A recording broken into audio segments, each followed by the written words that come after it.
One important aspect is people are eating much more than what they should eat. Between one meal and the next meal, there must be an 8-hour space. Whatever you have health problems, minimum 50% will go away in 6 weeks' time.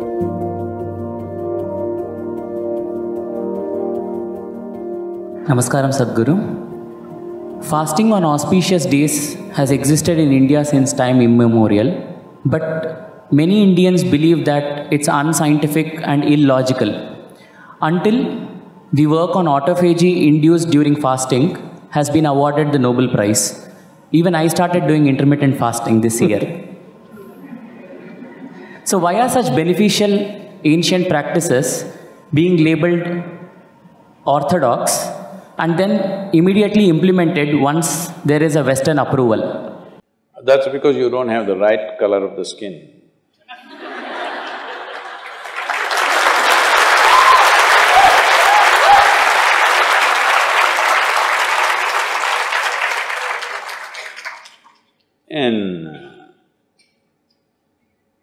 I've been talking about this for 40 years, all right? And I have seen hundreds and thousands of people who just become healthy and well simply because they're not fueling up all the time when the tank is filling. In the yoga center, everybody eats at 10 o'clock in the morning and at 7 o'clock in the evening. Our lives are very physically active. There are no automobiles inside the ashram, it's a large place. Everybody either walks or cycles. Even if you have to go to the dining hall, it's a kilometer. If you want to go to your workplace, it's half a kilometer, 1 kilometer, like this. All the time, people are physically active. So everybody is very hungry. By the time it's 3:30, 4 o'clock in the evening, they're extremely hungry. But we learn to live with that because hunger, empty stomach and hunger are two different things. Hunger means your energy levels start dropping. But empty stomach is a good thing. In the yogic sciences, today modern science also is coming in line with this. But what we know by our experience, you will spend $1 billion to come there. Because research is all about how many $1 million, that's how it is. Your body and your brain works at its best only when your stomach is empty. So we always make sure we eat in such a way, how much ever we eat, our stomach must be always empty within 2 to 2.5 hours' time maximum. So we go to bed hungry always. People think they cannot sleep. They can sleep.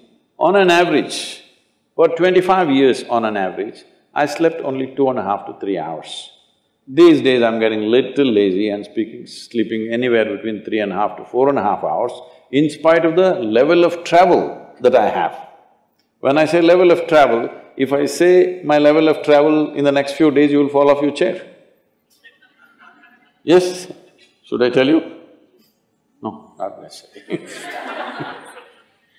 Because in the next 10 days, I'm in 5 different countries doing I don't know how many events, all kinds of events. So, you're able to keep this up simply because you don't overeat. It's very, very important. Everybody eats 2 meals. I generally eat only 1 meal, 4:35 in the evening, because I don't like to sit in front of the plate and worry about how much to eat. I like to eat well.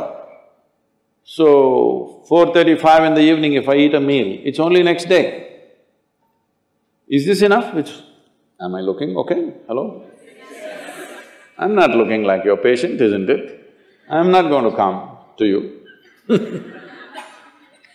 because any correction and purification that needs to happen in the body, your stomach needs to be empty. It's very, very important. Otherwise, the purification on the cellular level will not happen. You pile up things and then you have all kinds of problems. The first thing is inertia in the body.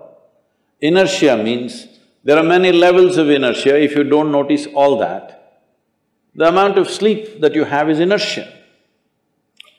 All of you have come here to live or… Hello? To live, right? Not here, I'm saying into this life. You want to live or… The intention of life is to live, isn't it? But because you talked about American doctors, this is all being picked up here also. All American doctors say minimum 7 to 8 hours you must sleep. So that means 1/3 of your life you must sleep.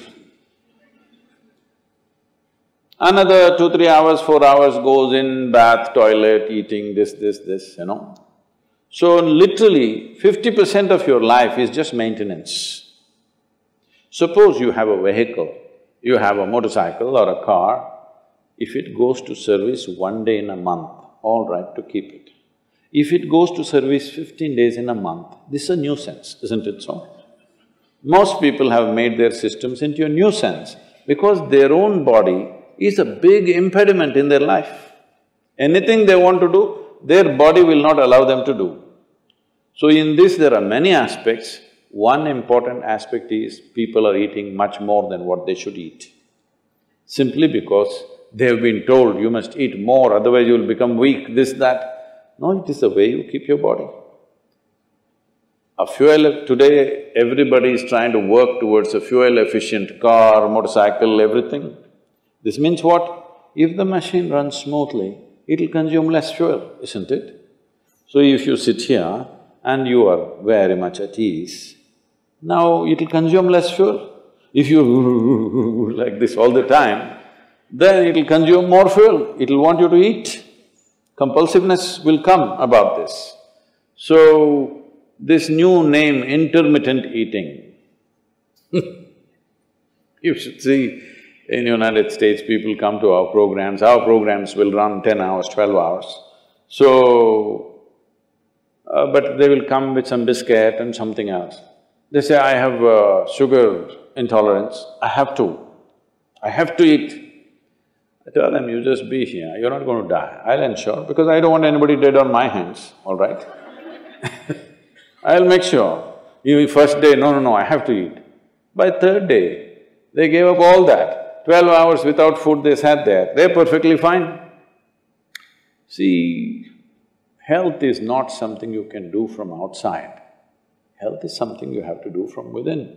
From outside, when something goes wrong, you can seek some help.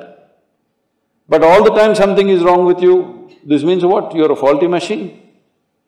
Yes? All the time something is wrong with you, why? That's not how this is designed. This is designed for health. Every cell in your body is designed to create health, isn't it? They're all working hard to create health, except you. So, minimum 8 hours gap is what is recommended in yoga. Between one meal and the next meal, there must be an 8-hour space. If you do this, you will see half your problems of health, whatever you have health problems, minimum 50% will go away in 6 weeks' time.